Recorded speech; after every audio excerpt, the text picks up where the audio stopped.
Selamat siang Bapak Guris dan Bapak Frans. Selamat siang. Hari ini dalam jadwal untuk kita PI5. PI5 salah satu fokus atau agenda yang harus dilewati itu adalah kegiatan pasca observasi. Saya percaya bahwa Bapak Guris telah melakukan observasi dan itu dimulai dari pra-observasi sudah berjalan, observasinya telah berjalan, dan hari ini kita fokusnya pada pasca observasi. Untuk kelancaran pasca observasi ini, mari yang perlu menjadi perhatian ini adalah bahwa tujuan pasca observasi itu adalah bagian dari evaluasi terhadap apa yang dialami ketika observasi. Karena ini bersifat evaluasi, nah ini yang terjadi adalah rekan sejawat, maka perlu keterbukaan antara dua ini.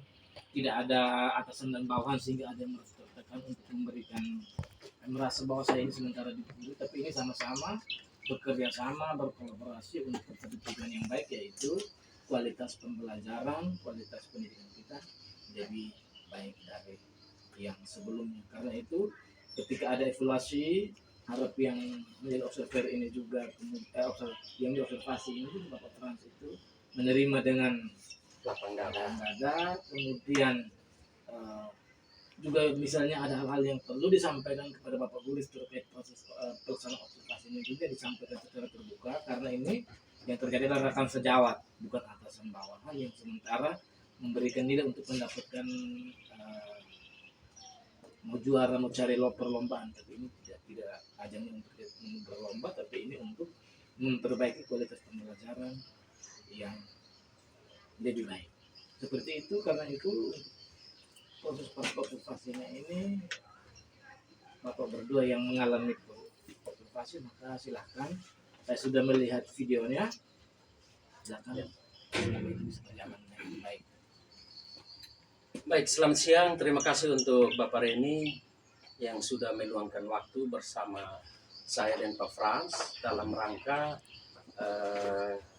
kegiatan pasca observasi, yang mana pasca observasi ini dilaksanakan di kelas 10 SMA Negeri Welaus. Beliau guru fisika. Semoga dengan pasca observasi ini bisa membawa dampak untuk Pak Frans. Baik Pak Frans, mungkin hari ini siap untuk kita melakukan kegiatan pasca observasi? Ya, saya siap. Oke, Pak Frans, tadi Pak Frans sendiri sudah melaksanakan pembelajaran di kelas. Nah, dari pelaksanaan pembelajaran di kelas ini, bagaimana pendapat Pak Frans dalam kaitan dengan pembelajaran yang sudah disajikan? Oke, baik. Yang pertama, bahwa saya merasa bisa menyampaikan materi pembelajarannya tepat waktu sesuai dengan jadwal yang dibuat atau disusun dalam modul ajar yang saya gunakan untuk melaksanakan observasi tadi.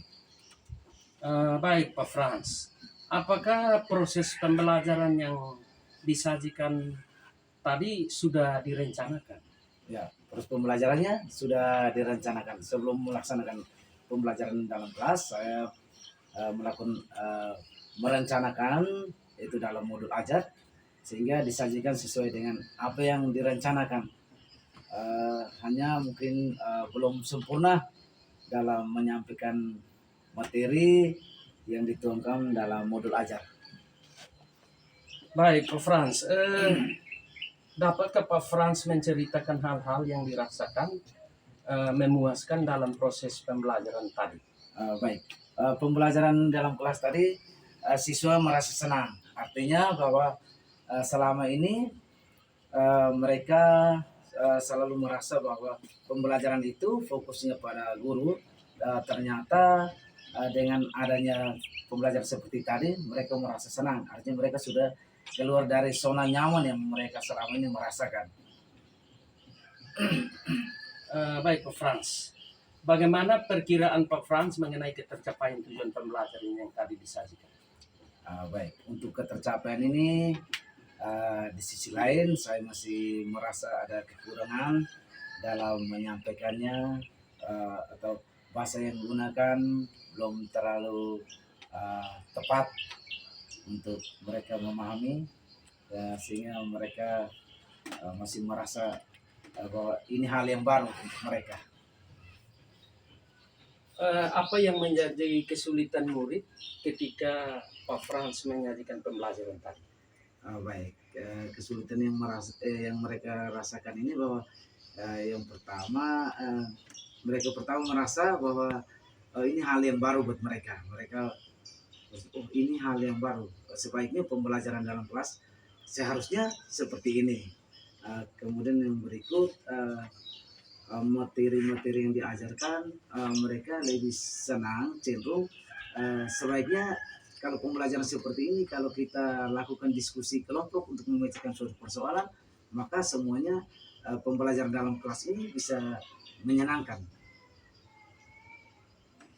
Baik Pak Frans, apakah Pak Frans mengalami kesulitan dalam merencanakan pembelajaran ini? Ya, untuk mengalami kesulitan dalam hal ini, dalam membuat modul ajar ini masih pakai sistem ATM, amati, tiru dan modifikasi, sehingga melihat apa yang ada, bagaimana saya mengamati dan modifikasi sesuai dengan lingkungan sekolah atau lingkungan kelas yang saat saya mengajar. Apakah alternatif lain untuk mengatasi kesulitan yang dialami oleh Pak Frans? Baik, alternatif lain yang diharapkan itu ya, yang pertama saya harus duduk atau berdiskusi dengan teman sejawat untuk melihat bagaimana membuat modul ajar yang benar itu seperti apa, sehingga pengembangan modul ajar ke depannya lebih maksimal lagi dalam menyusunnya. Baik Pak Frans,